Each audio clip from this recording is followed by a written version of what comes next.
केरल के पलक्कड़ में गर्भवती हथिनी की हत्या के मामले में पुलिस ने सख्ती दिखाते हुए कार्रवाई शुरू कर दी है। पुलिस ने हत्या के आरोप में एक आरोपी विल्सन को गिरफ्तार कर सलाखों के पीछे पहुंचा दिया है। विल्सन पर आरोप है कि उसी ने अपने कुछ साथियों के साथ मिलकर गर्भवती हथिनी को बम से भरा अनानास खिलाया, जिसके बाद वो हथिनी के अंदर ही फट गया और उसने दम तोड़ दिया। इस मामले को लेकर पूरे देश में गुबाल और आरोपियों के खिलाफ गुस्सा है। वहीं रामनगरी अयोध्या में साधु संतों ने हथिनी की मौत पर अफसोस जाहिर करते हुए आरोपियों की इस हरकत पर कड़ी नाराजगी जाहिर की है। संतों का कहना है कि हाथी भगवान गणेश का स्वरूप है और केरल में हथिनी को पूरी साजिश के तहत मौत के घाट उतारा गया है।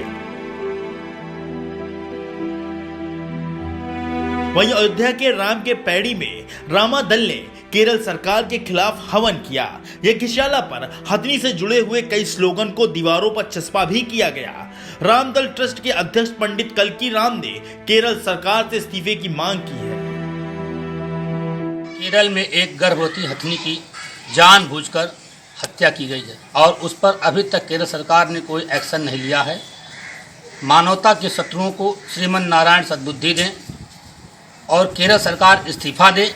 इसके लिए जगतपति भगवान विष्णु का आवाहन करते हुए कमल पुष्पों से विशेष आहुति का आयोजन करते हुए एक दिन का सांकेतिक उपवास भी रखा गया है। हाथी गणेश हिंदू धर्म में प्रथम पूज्य हैं।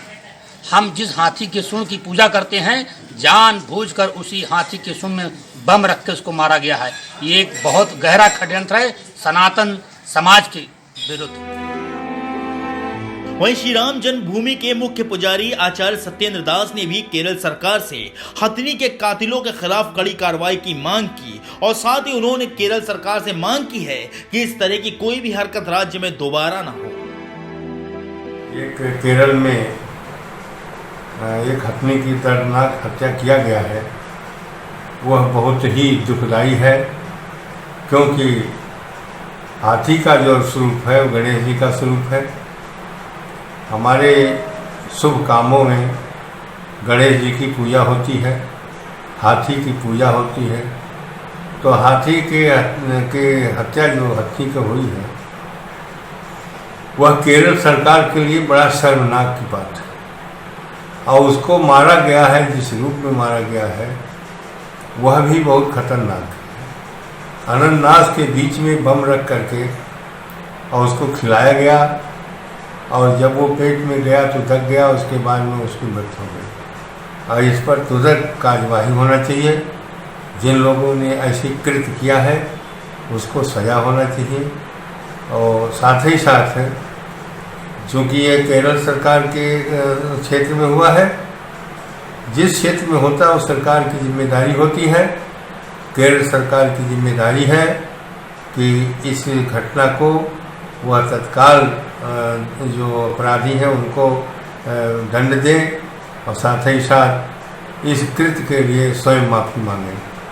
निश्चित रूप से ये बहुत ही बर्बरतापूर्वक कार्य किया गया है और कहीं ना कहीं इसमें मानवता जो है वो शर्मसार हो गई है। केरल की सरकार पर यह बहुत बड़ा प्रश्न चिन्ह खड़ा होता है कि जब आप पशुओं के साथ ऐसी दुर्भावना रखते हैं और ऐसी निर्मम हत्या उनकी हो रही है, और मुझे लगता है कि कहीं ये फैक्ट्री होगी। एक दिन अनानास खोद करके उसमें बम नहीं रखा जा सकता है। पशुओं को मारने के लिए निरंतर, जैसा देखा गया कि बंदरों को मारने के लिए, पशुओं को मारने के लिए ये सरकार का कुत्सित कार्य है। इसकी जितनी निंदा की जाए उतनी कम है और मुझे लगता है कि सरकार को ये जिम्मेदारी लेनी चाहिए। प्रकृति में सबको जीने का अधिकार है। मानवता अब मुंह दिखाने लायक नहीं रह जाएगा यदि अनबोलते पशुओं के साथ ऐसी निर्मम हत्याएं होती रहेंगी।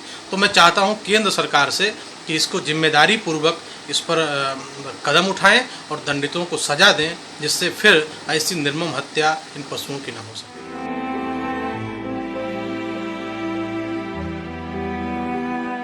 दरअसल कुछ दिनों पहले केरल के पलक्कड़ में साइलेंट वैली नेशनल पार्क से एक भूखी हथिनी शहर की तरफ चली गई। कुछ शरारती लोगों ने अनानास में बम रखकर उस हथिनी को खिला दिया। भूखी हथिनी ने जैसे ही अनानास को खाया तो बम उसके मुंह में ही फट गया, जिससे हथिनी का जबड़ा पूरी तरह जख्मी हो गया। हथिनी के पूरे शरीर में जलन शुरू हो गई। जलन और दर्द से परेशान हथिनी चिंगाड़ मारते हुए पास की ही वेलियार नदी में घुस गई और फिर वहीं खड़ी रही। लेकिन कुछ वक्त के बाद ही पानी के अंदर घायल हथनी ने दम तोड़ दिया।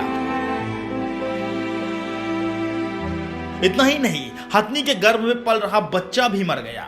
धीरे धीरे यह खबर सोशल मीडिया पर ट्रेंड करने लगी और पूरे देश में इसका विरोध शुरू हो गया। वहीं दूसरी तरफ केरल पुलिस भी हरकत में आ गई और आरोपियों की धरपकड़ के लिए कार्रवाई करते हुए विल्सन नाम के आदमी को गिरफ्तार कर लिया गया। इतना ही नहीं, पुलिस ने 3 लोगों को हिरासत में लेकर पूछताछ भी शुरू कर दी है। अयोध्या से न्यूज़ टाइम नेशन के लिए आजम खान की रिपोर्ट।